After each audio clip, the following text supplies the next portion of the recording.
Lord Howe Island studying the potential impacts of these microplastics on a range of the wildlife species here and around the island. So far we've been focusing on the flesh-footed shearwaters, which is one of the predominant seabird species here on the island. And they're known to eat large quantities of plastic, which we see very large quantities here on the beach.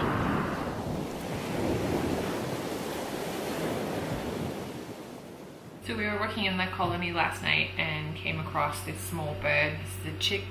It's the time of year when these chicks should be getting ready to leave the nest and head to sea for the first time. We noticed right away that this one was quite underweight. He's very thin, and we decided to bring him back and take a look at him because we could feel at the bottom of his abdomen here some plastic potentially through the body. So we'll open him up and take a look and see what we can find inside.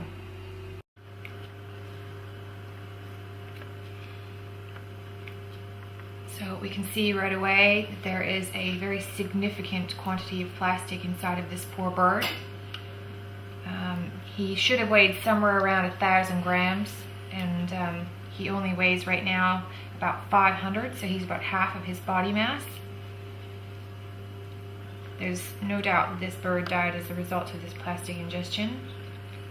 Basically, the species forages by picking up a lot of scraps off the surface of the ocean, particularly, dead bits of squid, and they can't distinguish the plastic pieces.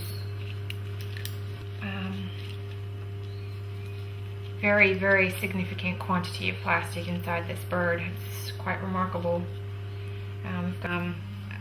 This kind of speaks for itself. This is shocking. There's still quite a few small pieces floating around in here, which we'll take out, but I'm going to guess the final tally is probably well over 100 pieces of plastic in this one bird. 7, 98, 99, 100. 1, 2, 3, 4, 5, 6, 7, 8, 9, 110, 11, 112.